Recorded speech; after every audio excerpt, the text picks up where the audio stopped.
So guys, Karils at syempre sa aking mga kapwa Doranyan. Marami na rin akong kwento tungkol kay Ate Guy.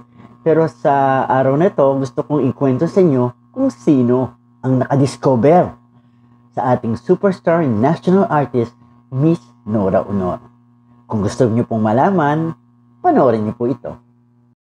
Ito na nga guys, no? Siya po ay si Ginoong Mar Lopez.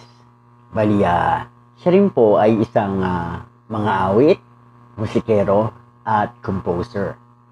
Siya po ay kasama sa grupo ng Big Three Sullivan. Siya po, ayun na nga guys, no? Si Ginoong Mar Lopez, si Mar Lopez ay kasali sa grupo ng Big Three Sullivan. Yung po yung mga Big Three Sullivan, sila po yung mga kumakanta ng mga novelty song.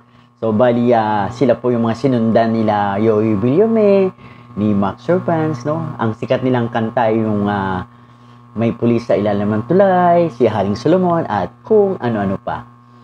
So, nagkataon po, sila po ay may gig o may kakantahan sila sa Albay. So, siyempre, sumakay sila ng tren. Pagdating nila sa Iriga, nag-stop over po yung tren at pag bumaba nga muna sila at narinig nila na mayroong isang batang kumakanta na napakaganda ng boses.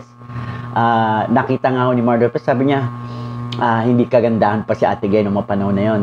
Pero napakaganda at buong-buong boses. Nagkataon naman si Mar Lopez ay siya pala ang auditioner ng Tawag ng Tanghalan. Siya pala nag-audition sa Tawag ng Tanghalan ng panahon na yon.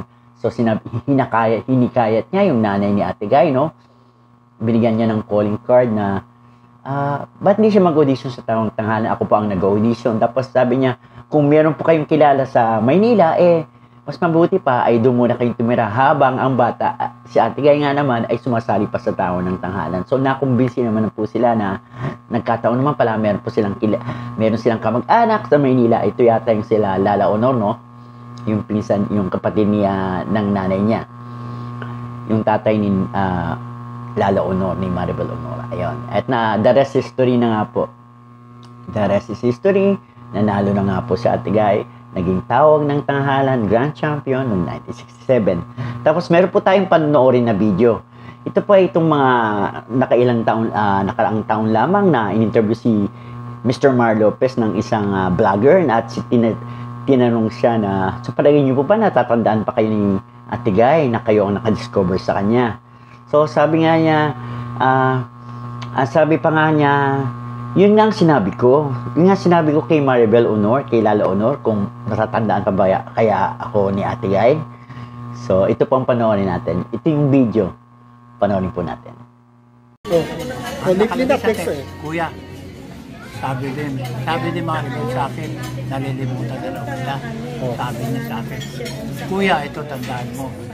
Kahit durugin mo pa ang buto ko, hindi kita pwedeng makalimutan. Yun naman pala. Yun ang pinaka-ending ng usapan. Kasi sa Amerika, opera, yun ang artist, di ba? Totoong istorya yan. Personal na personal talaga. Thank you so much, Kuya. Ha? Thank you so much for sharing. Ba? Yun naman pala, hindi naman po siya nakalimutan ni Ate Guy.